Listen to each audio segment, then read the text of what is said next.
नमस्कार साथियों, स्वागत है आपका बीएमजे एकेडमी में। मैं ब्रिजमोहन आपका स्वागत करता हूं। मध्यकालीन भारत के इतिहास के वीडियो सीरीज के पिछले वीडियो में हमने दिल्ली सल्तनत पर तुगलक वंश की स्थापना तथा उसका संस्थापक गयासुद्दीन तुगलक के बारे में सभी महत्वपूर्ण तथ्यों को देखा।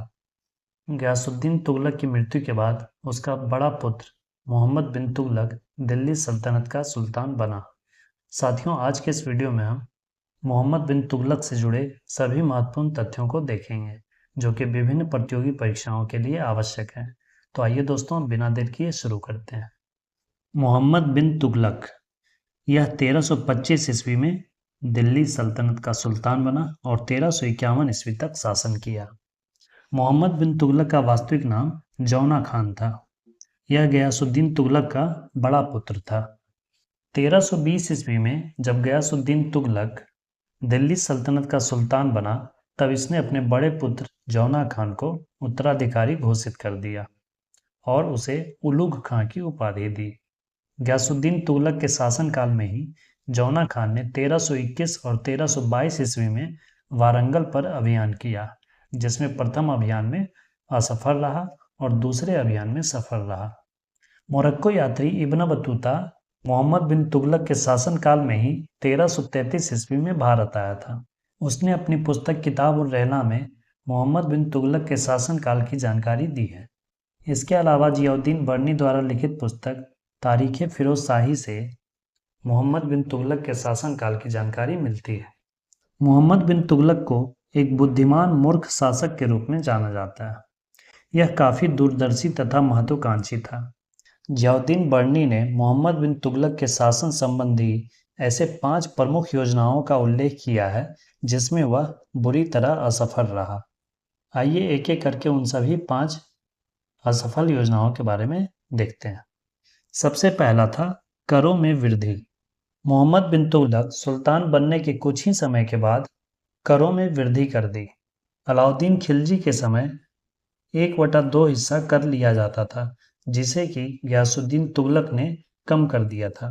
मोहम्मद बिन तुगलक ने इसे पुनः 1/2 हिस्सा कर दिया। जियाउद्दीन बर्नी के अनुसार सुल्तान का खजाना खाली हो गया था, जिसकी पूर्ति के लिए मोहम्मद बिन तुगलक ने करों में वृद्धि कर दी और साथ ही दोआब क्षेत्र के जो विद्रोही प्रजा थे उन्हें दंड देने के लिए और उन पर नियंत्रण रखने के लिए उसने करों में वृद्धि कर दी। परंतु मोहम्मद बिन तुगलक की यह योजना असफल रही। जिस समय करों में वृद्धि की गई, उसी दौरान एक भयंकर अकाल और प्लेग महामारी फैल गई, जिससे कोई भी कर नहीं दे पाया और करों को वसूलने के लिए इतनी कठोरता की गई जिससे जनता आक्रोशित हो गई और सुल्तान के प्रति असंतोष फैल गया। इन्हीं कारणों से इसका पहला योजना पूरी तरह असफल रहा। इससे ना तो उसका राजस्व बढ़ा और जनता में भी असंतोष फैल गया। मोहम्मद बिन तुगलक का दूसरा बड़ा योजना था राजधानी परिवर्तन। मोहम्मद बिन तुगलक ने दिल्ली से लगभग 1200 किलोमीटर दूर देवगिरी को राजधानी बनाना चाहा और देवगिरी का नाम बदलकर दौलताबाद रखा। मोहम्मद बिन तुगलक ऐसे स्थान को राजधानी बनाना चाहता था जो उसके राज्य के केंद्र में स्थित हो, ताकि वह केंद्र से पूरे भारत पर शासन कर सके। परंतु यह योजना भी उसकी असफल रही, क्योंकि उसने अपने दरबारियों के साथ साथ पूरी जनता को दिल्ली से देवगिरी ले गया। सुल्तान मोहम्मद बिन तुगलक को यह आभास नहीं था कि लोग अपने पैतृक निवास को छोड़ना पसंद नहीं करेंगे। सुल्तान के आदेश पर वे दौलताबाद पहुंच तो गए, परंतु वे वहां टिक नहीं पाए और पुनः दिल्ली लौटने लगे। मोहम्मद बिन तुगलक की राजधानी परिवर्तन की योजना गलत नहीं थी, परंतु इस योजना को वह व्यवहारिक रूप नहीं दे पाया। उसे सारी जनता को ले जाने के बजाय सिर्फ अपने सल्तनत के दरबारियों और विभिन्न पदाधिकारियों को ले जाना था, न कि पूरी जनता को। और साथ ही दौलताबाद से दिल्ली पर विदेशी आक्रमणों को रोकना संभव नहीं था। इसलिए उसने अपनी यह गलती स्वीकार की और 1335 ईस्वी में राजधानी पुनः दिल्ली स्थानांतरित कर लिया। तीसरी बड़ी योजना थी उसकी सांकेतिक मुद्रा का चलन। मोहम्मद बिन तुगलक ने सोने चांदी की जगह तांबा और कांसा के सिक्के जारी किया, लेकिन वह सांकेतिक मुद्रा के प्रचलन पर नियंत्रण नहीं रख सका। इन सांकेतिक सिक्कों पर कोई भी सरकारी मोहर इत्यादि का चिन्ह नहीं था, इसलिए लोग आसानी से सिक्कों की ढलाई करके सरकारी सिक्कों के साथ चलाने लगे, जिसके कारण अनेक फर्जी टकसाल बनने लगे और भू राजस्व का भुगतान भी जाली सिक्कों से किया जाने लगा और बाजार में भी नकली सिक्के फैल गए, जिससे अर्थव्यवस्था कमजोर हो गई। इसलिए सुल्तान को पुनः सोने चांदी के सिक्के लाने पड़े, जिससे सरकारी खजाना बिल्कुल खाली हो गया।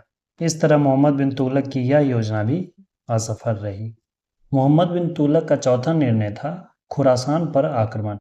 खुरासान मध्य एशिया का क्षेत्र था। मोहम्मद बिन तुगलक ने मध्य एशिया पर आक्रमण कर उसे अपने सल्तनत में मिलाना चाहा। इसके लिए उसने मिस्र के सुल्तान और अपने एक मित्र तरमासरीन के साथ मिलकर एक त्रिमैत्री संगठन बनाया, ताकि वह खुरासान के सुल्तान अबू सैयद के विरुद्ध अभियान कर सके। इसके लिए उसने एक बड़ी सेना तैयार की और उस सेना के अधिकारियों और सैनिकों को 1 वर्ष का अग्रिम वेतन यानी एडवांस सैलरी दे दिया। इसके कुछ समय के बाद ही मध्य एशिया की राजनीति में परिवर्तन आया और खुरासान की भी सत्ता बदल गई, जिसके कारण सुल्तान को खुरासान अभियान कैंसिल करना पड़ा। मोहम्मद बिन तुगलक का 5वां बड़ा निर्णय था कराचिल अभियान। कराचिल दिल्ली सल्तनत और चीनी साम्राज्य के बीच का क्षेत्र था। इस अभियान में मोहम्मद बिन तुगलक ने हिमाचल में कुमायूं पहाड़ियों पर जनजातियों से संघर्ष किया, परंतु वहां भी असफल रहा। इस असफलता का कारण था ठंड का मौसम। इस अभियान को शुरू करने से पहले मोहम्मद बिन तुगलक ने भौगोलिक कठिनाइयों के प्रति ध्यान नहीं दिया। यह बात उसने सोचा ही नहीं, या फिर यह जानते हुए भी वह उदासीन रहा कि हिमालय तथा हिंदू कुश पहाड़ी के मार्गों से होकर ऐसी विशाल सेना को निकालना एक कठिन कार्य है और साथ ही जीवन की आवश्यकताओं का प्रबंध करना भी एक बड़ा कार्य है। उसने इन बातों पर ध्यान ही नहीं दिया, या फिर ध्यान देकर भी उसके प्रति उदासीन रहा, जिसके कारण उसे इस अभियान में भी असफलता मिली। इन असफलताओं के कारण जियाउद्दीन बर्नी ने कहा है कि मोहम्मद बिन तुगलक कुछ हासिल तो नहीं कर पाया, साथ ही उसके पास जो कुछ भी था उसे भी वह खो दिया। जिस समय वह गद्दी पर बैठा था उस समय उसके साम्राज्य में लगभग पूरा भारत था और साथ ही सल्तनत का कोष, जो कि सरकारी खजाना था, वो भरा था। परंतु मोहम्मद बिन तुगलक ने हासिल तो कुछ नहीं किया, उस सरकारी खजाने को भी खर्च कर दिया और साथ ही जनता में भी इसके प्रति असंतोष था।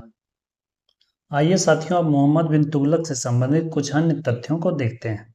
5 असफल योजनाओं के अलावे भी मोहम्मद बिन तुगलक ने अन्य कार्य किए, जिसमें से कुछ कार्य बहुत अच्छे भी थे।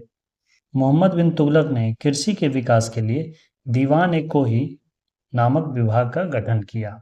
उसने अकाल का सामना करने के लिए अकाल राहत संहिता भी तैयार करवाई। सिंचाई के लिए उसने कुएं तथा नहरें खुदवाई। मोहम्मद बिन तुगलक ने किसानों को बीज तथा औजार खरीदने के लिए कृषि ऋण, जिसे सोनधर कहा जाता था, वह उपलब्ध कराया। इसके अलावे उश्र तथा जकात को छोड़कर उसने शेष सभी करों को समाप्त कर दिया। मोरक्को यात्री इब्न बतूता 1333 ईस्वी में भारत आया।